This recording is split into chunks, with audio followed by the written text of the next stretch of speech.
In particular, what lots of people in the field of traits decided they wanted to do was look for a very specific concept within the field of traits. Namely, what they decided they wanted to achieve was describing traits in the most parsimonious manner possible. Parsimony, it's also known as Occam's razor, is this notion that what we want to do when describing behavior is make our descriptions very consistent and exceptionally simple. A classic example of parsimony actually has nothing to do with psychology, but instead a very interesting case study that was conducted many years ago. It's a story of a specific horse called Clever Hans. Clever Hans was this really interesting kind of specimen that was around about 100 years ago. The reason why Hans was so interesting was he seemed to be a horse that could do things that people didn't think horses could actually do. Namely, he could do math, he could spell, he could find objects hidden within a crowd that we couldn't quite understand. And the way he did this was not by talking, but instead by simply tapping.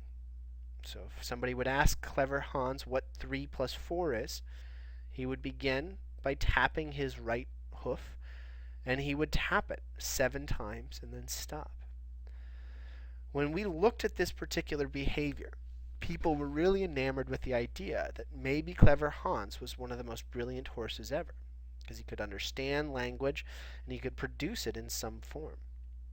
So we started looking at him as really this amazing thing that could never be understood. After a while, though, scientists started arguing that there had to be something else going on. In essence, they decided that they wanted to find a parsimonious explanation for how he was able to do things like math, or identify where things were hidden in a crowd. So they went to Clever Hans and they started testing him. The first things they assumed was that the trainer of Clever Hans was giving the horse answers. So they would ask the trainer to leave and then ask Hans a question, like what's 1 plus 2? And much to their chagrin, after asking Clever Hans what's 1 plus 2, with the trainer gone, Hans began tapping his hoof and got to 3 and stopped. This led them to start frantically looking for solutions, trying to figure out what was possibly going on.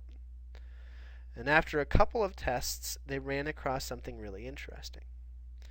When they asked Hans what any addition number or whatever spelling question they could, and then quickly ran away, Hans would begin tapping and just keep going. Stop at any random spot that didn't indicate he understood the question or what the answer was.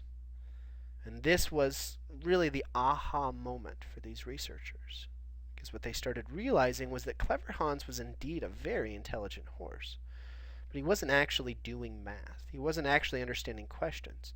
He was just picking up on social cues. He would hear a question, see a person look at his hoof, and know that it was time to start tapping. And when he got to the approximate number that we were looking for, he would see a person hold their breath, their eyes zone in on his foot, lean back a little, and he knew that was the moment to stop tapping. If they got really excited, he knew he needed to tap again.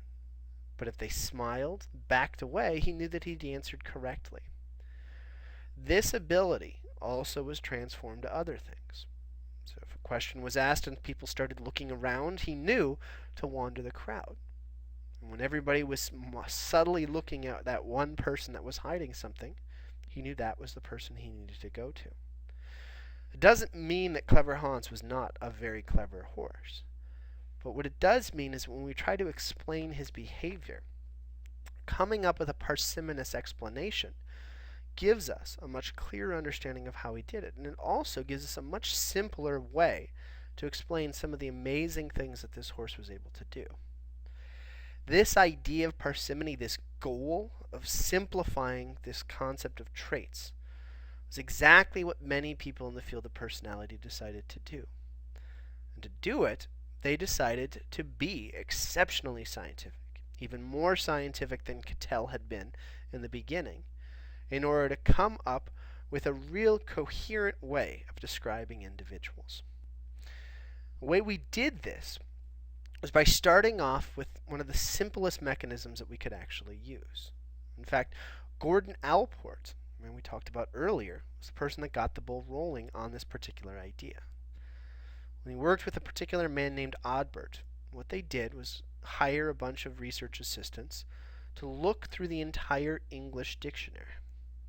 What they were asking these research assistants to do was find any words that could be used to describe an individual. And after going through page after page of the English dictionary, these research assistants were able to find 18,000 words that we could use to describe a person. Fortunately for us, we realized that this is not the most parsimonious way to describe individuals.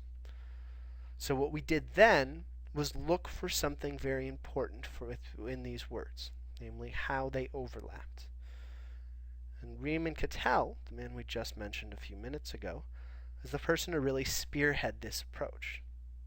What he had his research assistants do was go through those 18,000 words and look for what's called synonyms and antonyms. Synonyms are words that mean the exact same thing, so nice and friendly, and antonyms are words that mean the exact opposite of each other, nice and mean. And what he argued is that if we find those synonyms and antonyms, we can just reduce them down or whittle them down into one thing. So nice and friendly become nice. Nice and mean becomes some type of a nice spectrum. So that way, we just take those three words and put them into one. That allowed us to get down to 35 different traits that we could use to describe individuals. And then, which is kind of ironic, two other researchers named Costa and McCrae kind of stole Cattell's factor analysis technique, not that he had a claim on it or anything, in order to figure out how small we could get those 35 different traits. And after considerable effort and time and asking many, many people about their traits, they were able to get this number of 35 down to 5. What we now call the Big Five. And in fact, we've mentioned the Big Five just a little while ago in our memory lecture. What is this Big Five? Well, as I mentioned before, the Big Five is thought to be spanning the ocean of your personality. Namely, your Big Five are openness to experience, conscientiousness, extroversion, agreeableness, and neuroticism. Openness to experience deals with our ability, or I guess desire, to enjoy new intellectual and kind of random experiences. If somebody's high in openness to experience, they like doing things that they've never done before. They like experiencing new conversations or new ideas. If somebody's exceptionally low in openness to experience, they prefer consistency. They prefer developing a routine and really not deviating from this routine very much. Big Five researchers will usually argue that people aren't necessarily on the top of openness to experience or bottom, but instead they're somewhere along that spectrum or that scale. The same thing works for conscientiousness. Within this spectrum, people are either people range from either being very high in conscientiousness, where they show a ton of self-discipline, a very regimented approach, feel like everything needs to be done in order, or a very low amount of conscientiousness, where they don't really organize anything. If you know a friend that's never washed their house, or actually never cleaned their house, is completely disorganized, then there's a good chance that this person's very low on conscientiousness. But again, just like openness to experience, most of us aren't on the ends of the spectrum, but instead somewhere along that line. The third characteristic, again, was extroversion, which dealt with people's desire to seek stimulation and in company of others. If a person was high in extroversion, they would love to hang out with people. Parties would be enjoyable. If they were low, they'd much rather sit at home and prefer a book. Agreeableness dealt with our desire to be helpful to others, but more importantly, to not want conflict. If we're very high in agreeableness, conflict is just distasteful. We always want everybody happy, and we want to kind of help others. If we're low in agreeableness, we really only focus on ourselves. And if somebody crosses us, or if there's something that we're not getting, we're very forceful. We don't really care about making sure that there's never conflict within the environment. The last characteristic was described as neuroticism, where we are either very reactive to things if we're high on neuroticism. So say you wake up in the morning and your hair's not straight. Well, if your hair looks a little off and you start crying, then you're probably exceptionally high on neuroticism. There's also people that are very low on it, or nothing really phases them. Something very traumatic or bad can happen and they can just shrug it off. For each of these factors, we believe people usually do not fall again on the ends, but instead somewhere along the spectrum. One important thing I want to stress with this is that we don't necessarily think in personality psychology that where you land is ever right or wrong. It's just our way of describing who you are. Now, most of us, when looking at this, probably have a bias. We say, oh, well, it's great to be high in extroversion, or it's great to be low on extroversion. But this perception of what's good and bad usually relates to what you are, what type of person you actually want to be, or what type of person you're attracted to. It has nothing to do with which particular approach is necessarily correct. And that's really big because it allows us to get a sense of who a person is without passing judgment or having a person feel like we're passing negative judgment on them by describing them in a specific way. This idea of the Big Five has now really become inundated in the field of personality. In fact, almost all personality psychologists nowadays do research that somehow relates to this particular concept. If we want to study social factors that are causing us to display personality, usually the Big Five is a questionnaire included in all that research. If we want to predict what a person is going to do from time to time, it's almost required that you include a Big Five questionnaire. The Big Five is not necessarily universally accepted, but it is something that we've started studying to a very large extent. And as we've studied it, some complaints have actually arisen. One of the major complaints was the fact that when we look at the Big Five, it seems to be very culturally based. Namely, we use the English dictionary, we use English characters or individuals to determine the Big Five, and thus if we try to transfer this to other cultures, we might be missing things. And in fact, a number of researchers over the years have tried to actually find the Big Five or find other characteristics within other cultures by using the exact same techniques for other languages. So these researchers have used, say, the Italian language, the Mandarin language, and any other language with a dictionary to try to figure out how they could whittle down the number of traits required to describe somebody into its most coherent form. In most cultures, the Big Five actually has emerged, but there are some cultures that vary. Sometimes what we see is that there's some traits or characteristics in other cultures that we just don't have in the United States. One of the big ones that seems to pop up in many cultures is something that we've now called religiosity, or how important religion is to your person. So somebody high in religiosity might be extremely motivated by whatever their religious bias is. All of their behavior essentially is predicated on their belief of how they should act based on their religion. If somebody's very low, then essentially they don't care at all about religion. Their behaviors, their tendencies are not motivated at all by their religious beliefs if they have any. This particular idea is not universal across cultures, but it is found within a number of them. And there's other things that have popped up along the way that have led researchers to say maybe we should add a few from culture to culture. Another group of researchers, though, have also argued that maybe the Big Five is too complex. They argue that when we look at some of the traits, extroversion, openness to experience, and neuroticism, what we see is that those three are indeed overlapping. If you like being out with people, if you like socializing, you also probably like new things. If you don't like being out with people, if you don't like socializing, then you usually love routine. The same thing goes with neuroticism, except it's negatively correlated with these two. So, namely, if you like to go to parties, you like to try new things, usually things don't faze you that much. And if you don't like going out, you don't like trying new things, usually you do get extremely upset when things out of the norm actually happen. The relationship between these is not exceptionally strong, but it is there. And it's led some people to say if we did another factor analysis of this big five, we should probably just have 3 factors that we're interested in. Another group of researchers have argued that the big five might be great in describing people, but it doesn't really work well in the lab. What they've said is that we should still continue to try to find different personality tests for different situations.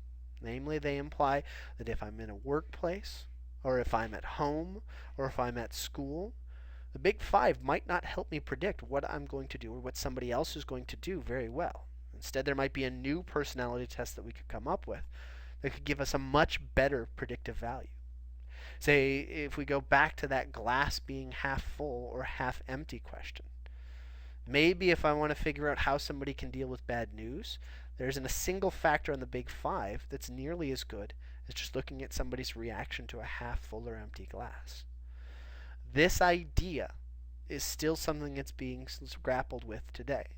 But again, even if people don't love the big five, very often they're using it.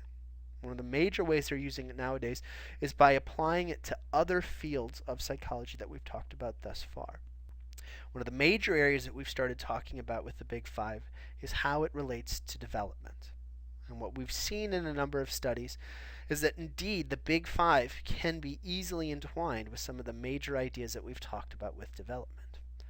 One of the things that we see is that as people age, their big five factors seem to shift in a very predictable way. As we get older, people tend to get less neurotic and open to experience, but they also tend to get more agreeable and conscientious. And what's really interesting is the fact that this seems to be something that's consistent across generations. Now, that doesn't mean that somebody who's very young is always exceptionally neurotic and by the time they get old are not neurotic at all. But it means that somebody high on neuroticism at a young age will become slightly less neurotic as they get older. And somebody in the middle of neuroticism at a young age will become slightly less than middle neurotic in their older ages. What we also see with age is that people tend to fluctuate less as they get older. So a young child might be all over the scale with, say, agreeableness. By the time we get into our 30s, 40s, 50s, there's no dramatic changes when we test people year after year on the big five. What's also interesting, though, is there do seem to be generational impacts on people's overall levels of these different traits. What we've seen nowadays is that people in our current environment are becoming significantly more extroverted and open to experience compared to older generations. We think this is primarily impacted by major social movements that have occurred. Nowadays, we've got this huge online age where everybody's exposed to everybody. And there's this kind of need for many people to put themselves out there, to post who they are, what they like, what they're doing, even down to what they're eating on a daily basis online and kind of projecting it to the world. And we think that these particular things can greatly impact where a person falls on the big five. What we've also seen, though, is that if we do these tests, these factor analyses for different traits, one thing that's really interesting is that sometimes the big five doesn't emerge. In fact, in a classic study that was done at UC Berkeley about 4 or 5 years ago, actually now it's been almost 10 years ago, what some researchers did was tap into a very popular figure at the time named Harry Potter. These researchers created an online research site that enticed kids to go online and figure out which Harry Potter character they were most like. I'm guessing some of you might have even done this yourselves. People would go on and answer questions about who they were, what they were like, what they consistently did. And unbeknownst to them, they were actually answering some of the questions to the big five. And after collecting data from over, I believe it was 200,000 participants, these researchers did the factor analyses that Cattell had introduced and found out that the big five didn't work really well for kids. Instead, we should actually have something called the big seven. Because in addition to the major 5 factors that we've discussed so far, the concepts of sociability and activity also seem to be very important ways that we could differentiate young kids. It's only when we got into our early teenage years did the big 5 really start to emerge. And this led other researchers to say, what happens when we look at other age groups? And what we've also found is that usually when we get older, the big 5 really does disappear. Instead, it becomes the big 3, namely that openness to experience, openness to experience, extroversion, and neuroticism all seem to condense into just one factor.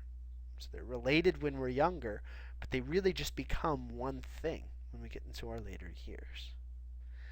These ideas of studying development in the big 5 is just one of the many ways that we've kind of studied this particular concept nowadays.